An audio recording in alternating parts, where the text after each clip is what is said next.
probably not the most helpful answer to you, but the way that we look at it is Pan-African. We don't look at any single market and think of it as our starting point or springboard. All of the deals that we have done, also because, particularly me personally, I'm so focused on the outside of Africa element, it's about bringing out the best out of the continent, monetizing it there, and also monetizing it globally. So, and then also when you think about the types of assets that we have invested in so far, is every single time we look at the very top of the sports hierarchy. So far we haven't invested in clubs, doesn't mean that we wouldn't do it. We haven't invested in any type of regional kind of bodies. It's all kind of Pan-African, or like the two deals that we have, global partners and bringing that IP into the continent at the very top of the sports hierarchy, which actually is an investment opportunity that isn't available outside of Africa. You can't buy into the shield of the NBA or even PFL anywhere else, right? That's the beauty of it. Now, I do think that requires obviously certain scale and a track record, which we kind of build up from private equity as well. But in an ideal world with a blank sheet of paper, how would I do it? The way that we're doing it.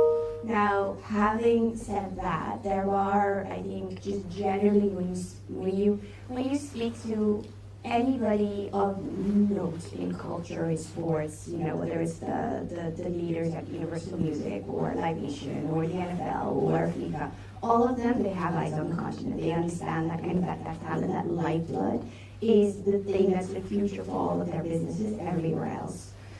And naturally what that means is that they tend to gravitate towards the large markets, right? It is the Nigerians that often come up even more so than South Africa. But it is the South Africa. It's like depending on the type of sports and kind of the type of almost like physical attributes that you need. It might be either Congo or it might be East Africa, right? For cycling versus for NFL linebackers.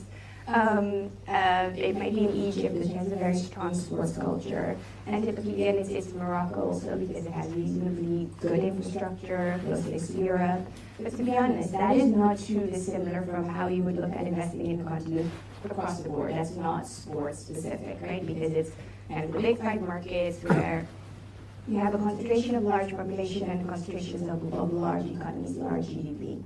And I think on a kind of a smaller scale, potentially even at an individual scale, would it make sense to look at those markets? I think so, but then there are anomalies, like a market like Rwanda, tiny market otherwise from a GDP and population perspective, but have made major strides, and the leadership there have really put kind of their money where their mouth is, invested in infrastructure, invested in attracting IP into their market, and they're really fast becoming a world-class events destination across the board, which isn't necessarily the intuitive thing, but a lot of, you know, even the African Super League now that, or the Football League as it's called now, that was set up, was for the longest time headquartered there. So I think it's keeping your eyes peeled, like looking at the natural thing that any regulator will look at, as in where are the large populations, where are the large GDP centers, and not even only on the country basis, but on a metro basis, like Lagos, not in Abuja, vice versa, with some anomalies like, say, Rwanda. So not the most helpful answer, but I think that's the reality on the ground. Thank you very much. I'd also like to follow on from that. We all know that the race to Africa has always been a thing for lots of organisations to get into that continent. Also, as well, when you spoke about, we see a dichotomy of obviously the wonderful potential in Africa, with everyone's trying to fight corruption. And we understand that people have a fear of actually entering the African marketplace. So the question would be, how do we get individuals from other marketplaces to get the confidence and change the mind shift of going into Africa? And then the second part of it would be then, what would you say would be more the ideal areas to go into? Is it, for example, elements like thinking what you mentioned, MBA, or we're looking at individuals instead and trying to hedge our bets into different individuals or football or global stars in Africa and invest to gain confidence and to get into that marketplace? Yeah. I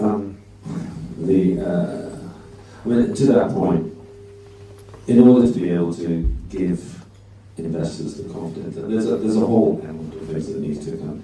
I mean, I know there's guys in the room here that can help in terms of the sort of due diligence process in relation to, it's all part of the professional process of making international investors confident that when they invest, one, reputational risk, integrity, that's a really key thing. That's not just investors, but sponsors and so on. So I think from that perspective, it's making sure you're engaging with the right people in terms of advisors that understand what to look at, how to look at risks, and so on and so forth.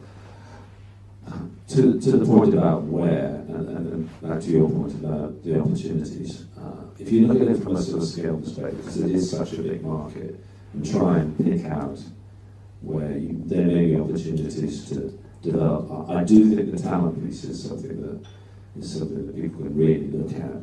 Undoubtedly, there's talent across. It's great what the NBA are doing and the NFL are doing, football as well.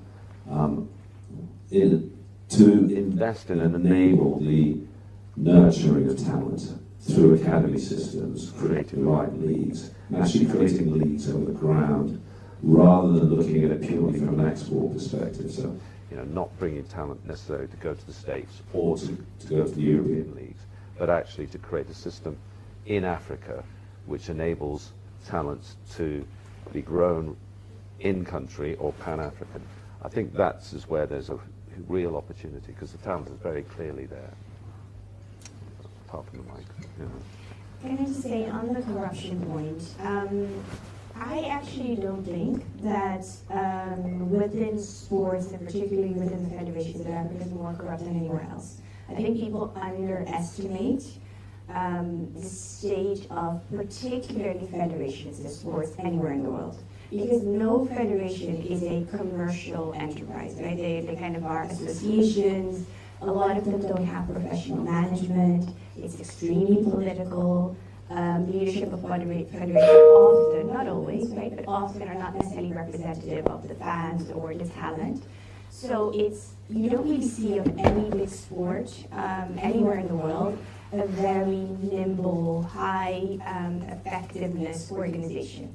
Right? It's all very slow. Even the biggest deals that you hear about in developed markets, whether it's the media rights deals of Liga or La Liga, or Silver Lake's deal with the All Blacks in New Zealand, it got shut down multiple times. It took several years to get that over the line, because the system that they were dealing with on the other side is just convoluted. And partially that's because there is this thought of, should anybody be able to own sport? Is that not something that the fans should own? And that's a separate kind of philosophical discussion. But I do think it's just, I want to say this because there's this this idea of when people think Africa and corruption and it's so hard and all of that, to some extent, but not much worse than anywhere else. And how do we move that perception? I think it's by execution. It's by showing good examples and by showing bright stars. And it's a lot of patience. There are deals that we're working on that are 3-4 years in the making, and might be another 2 years before they ever see the light of day, but it's sticking with it.